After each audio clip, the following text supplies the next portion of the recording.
الرجیم الحمدللہ رب العالمین والصلاة والسلام علی خیر خلقہ محمد وآلہ الطیبین الطاہرین واللعن الابدی علی اعدائہم اجمعین۔ آج ہم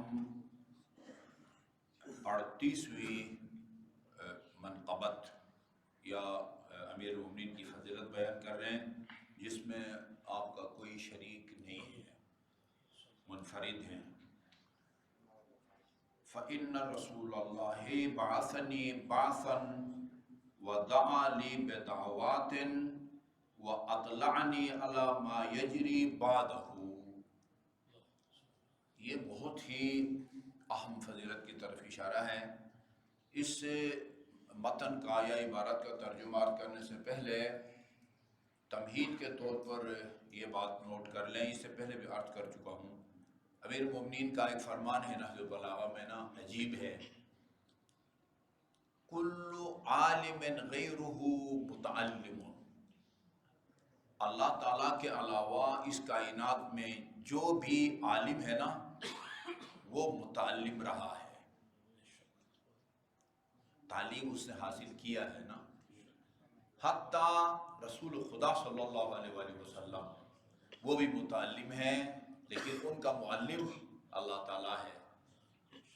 ربی زدنی علما ہے نا، اللہ رسول خدا خود فرماتے میرے علم میں اضافہ فرما۔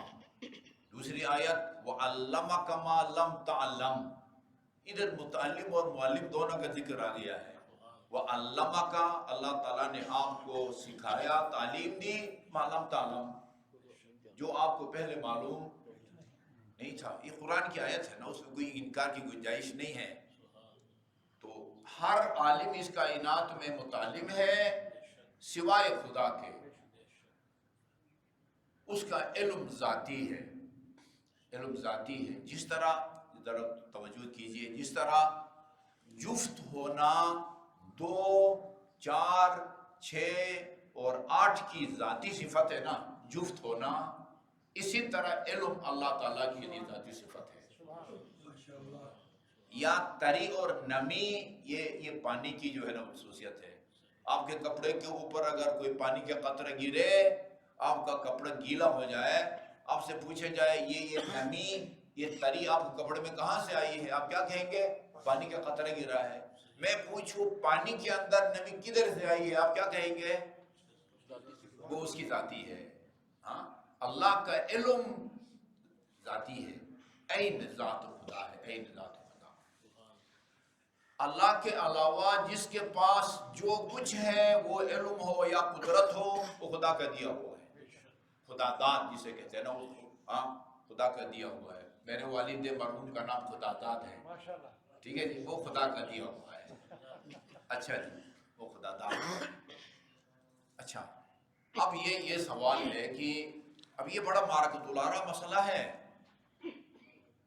قرآن کو سمجھنے کے لیے پورے قرآن کو پڑھنے کی ضرورت ہوتی ہے۔ قرآن کا ایک حصہ پڑھیں، دوسرا حصہ نہ پڑھیں، یہ ایسے ہی ہوگا جیسے کہیں کہ ویل للمصلین، وہ نماز گزاروں کے لیے ویل ہے۔ وہ بھائی آگے بھی پڑھو، کون سے نماز گزار؟ وہ لوگ جو نماز پڑھنے میں سستی کرتے ہیں، ان نماز گزاروں کے لیے ویل ہے نا۔ اس دن ایک ادھر عبارت پڑھی تھی نا، جنت انبیاء پر حرام ہے، یہ کیا بات ہو گئی؟ اس کے بعد ہے رسول خدا نے فرمایا جنت انبیاء پر حرام ہے جب تک میں داخل نہ ہوں۔ یہ قرآن کو سمجھنے کے لیے پورے قرآن کو پڑھنا چاہیے۔ اسی طرح رسول اور اہل بیت رسول کے کلام کو سمجھنے کے لیے ان کا باقی کلام بھی پڑھنا چاہیے، ٹھیک ہے نا۔ اچھا، خدا کے علاوہ کوئی اور علم غیب جانتا ہے یا نہیں جانتا؟ میں اگر کہوں جانتا ہے، یہ جواب بھی صحیح ہوگا، کہوں نہیں جانتا، یہ بھی صحیح ہوگا۔ آپ کے یہ کیسے ہو سکتا ہے بھائی؟ یہ اس لیے ہو سکتا ہے کہ جانتا ہے یعنی خدا کے دیے ہوئے علم کی روشنی میں غیب جانتا ہے، نہیں جانتا یعنی ذاتی طور پر وہ نہیں جانتا۔ خدا کا علم ذاتی ہے اور خدا کے علاوہ جس کے پاس علم سمیت جو فضیلت اور کمال بھی ہے وہ اللہ تعالیٰ کا دیا ہوا ہے۔ ابھی دیکھیں ادھر یہ ایک علم غیب کی بات ہو رہی ہے، اس لیے میں نے یہ تمہید باندھی ہے۔ امیر مومنین فرماتے ہیں کہ بعثنی رسول اللہ صلی اللہ علیہ وسلم بعثن، رسول خدا نے مجھے ایک مہم پر بھیجا یا ایک جنگ کے لیے بھیجا، خود نہیں گئے تھے۔ جس جنگ میں رسول خدا نے خود شرکت نہ کی ہو، کسی اور کو جو ہے نا وہ کمان دے کے بھیجا ہو، اس کو کیا کہتے ہیں؟ سریہ، سریہ کہتے ہیں نا۔ تو اس کا مطلب ہے کہ رسول خود نہیں گئے تھے، امیر المومنین کو بھیجا تھا اور مجھے اچھا میرے حق میں دعا بھی کی روانہ کرتے ہوئے، اور روانگی کے بعد اس جنگ کے نتائج سے بھی مجھے آگاہ کر دیا۔ یہ کیا چیز ہے؟ یہ ایسا نہیں ہے جیسا کہ آپ جو ہے نا وہ ماہر دفاع، دو ملکوں میں جنگ ہو رہی ہو تو دونوں کا وہ بری فوج، بحری فوج اور وہ ہوائی کا جو ہے نا وہ طاقت کا اندازہ لگا کے ایک تخمینہ لگاتے ہیں کہ بھئی یہ ملک جو ہے نا وہ شکست کھائے گا اور یہ جیت جائے گا۔ یہ رسول اور علی کی پیشگوئیاں ایسی نہیں ہوتی، تخمینے نہیں ہوتے۔ امیر المومنین فرماتے فلان جنگ میں فلان کے رخسار کے اوپر گھوڑے کا سم کا نشان ہوگا۔ یہ اندازے ہیں،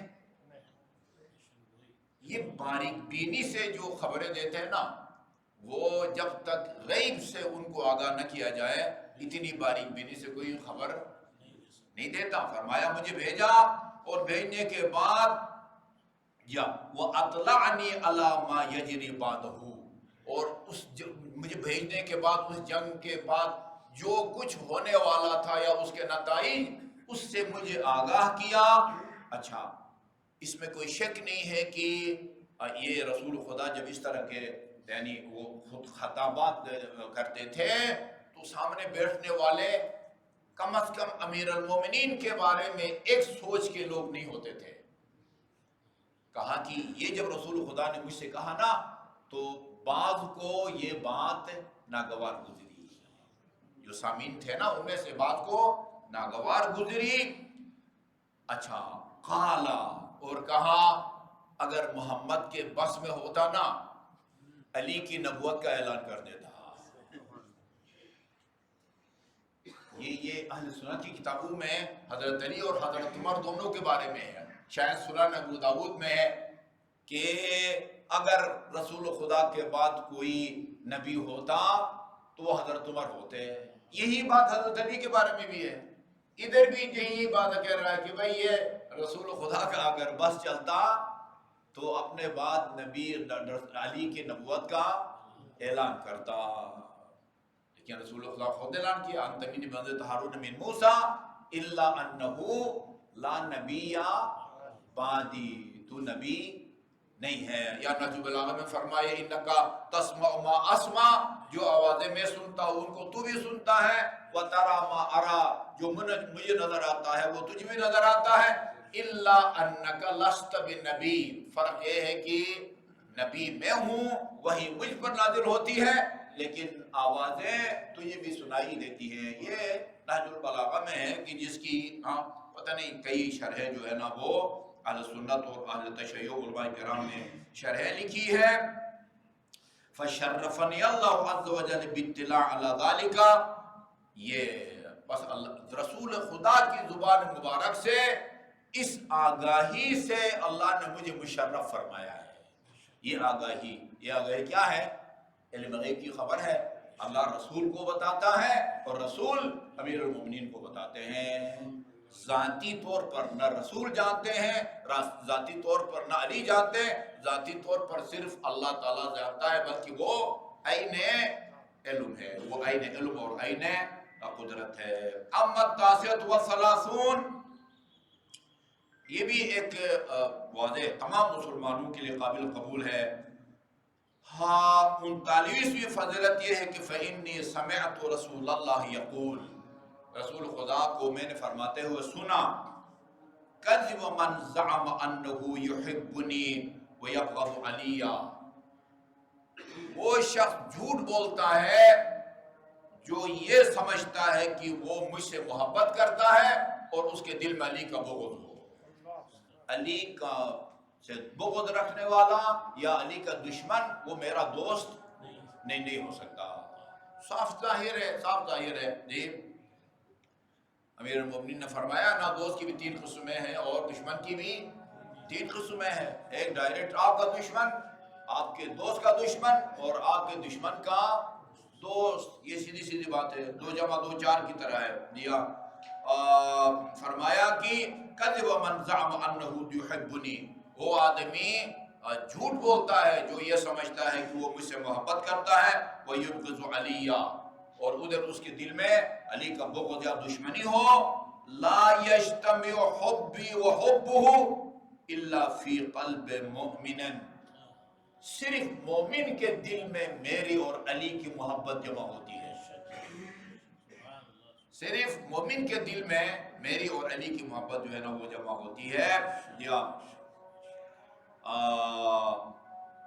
ان اللہ عز وجل، اللہ تعالیٰ نے جعل اہل حبی و حبک یا علی فی اول زمرۃ السابقین الی الجنۃ، اے علی، اللہ تعالیٰ نے تیرے محبین اور میرے جو محب ہیں ان کو جنت میں جانے والا جو اگلی جماعت ہے نا، سب سے آگے فرنٹ رن پر، ان میں جو ہے نا وہ قرار دیا ہے۔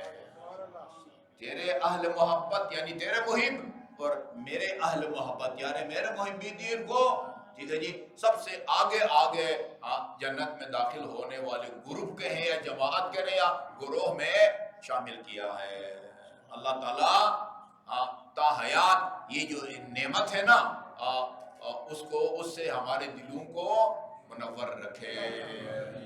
اللہم صلی اللہ محمد و آل محمد، اللہم انا نسألک